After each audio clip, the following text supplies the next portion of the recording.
रामचंद्र जी को जब उनके पिता दशरथ राजपाट सौंपने वाले थे, तभी उनकी दूसरी पत्नी कैकेयी को उनकी दासी मंथरा ने खूब भड़काया।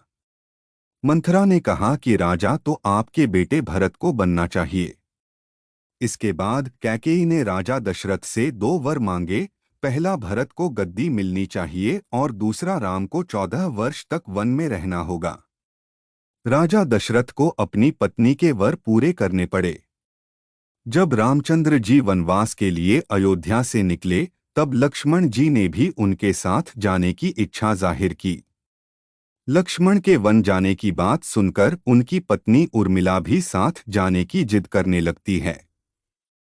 तब लक्ष्मण अपनी पत्नी उर्मिला को समझाते हैं कि वह अपने बड़े भाई और मां समान भाभी सीता की सेवा करने के लिए जा रहे हैं। अगर तुम वनवास में साथ चलोगी तो मैं ठीक तरह से सेवा नहीं कर पाऊंगा। लक्ष्मण के सेवा भाव को देखकर उर्मिला साथ जाने की जिद छोड़ देती है और महल में ही रुक जाती है। वन में पहुंचकर लक्ष्मण भगवान राम और सीता के लिए एक कुटिया बनाते हैं। जब राम और सीता कुटिया में विश्राम करते थे, तब लक्ष्मण बाहर पहरेदारी करते थे।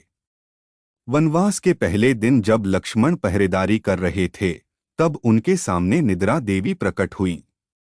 लक्ष्मण ने निद्रा देवी से वरदान मांगा कि वह 14 साल तक निद्रा मुक्त रहना चाहते हैं।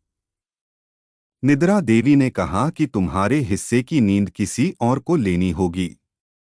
लक्ष्मण कहते हैं कि उनके हिस्से की नींद उनकी पत्नी को दे दें। इस कारण लक्ष्मण 14 साल तक नहीं सोए और उनकी पत्नी उर्मिला लगातार 14 वर्ष तक सोती रही। 14 वर्ष बाद जब भगवान राम और माता सीता के साथ जब लक्ष्मण अयोध्या वापस आए, तब नींद की अवस्था में रामचंद्र जी के राजतिलक समारोह में उर्मिला भी उपस्थित थी। यह देख लक्ष्मण को हंसी आती है। जब लक्ष्मण से हंसी की वजह पूछी गई, तो उन्होंने निद्रा देवी के वरदान के बारे में सब कुछ बताया। लक्ष्मण ने कहा कि जब मैं उबासी लूंगा, तब उर्मिला की नींद खुलेगी। लक्ष्मण जी की इस बात को सुनकर सभा में मौजूद सभी हंस पड़े। सभी को हंसते देख उर्मिला लज्जावश समारोह से उठकर बाहर चली जाती हैं। अगर आपको यह कहानी अच्छी लगी है तो वीडियो को लाइक कीजिए और चैनल को सब्सक्राइब कीजिए। धन्यवाद।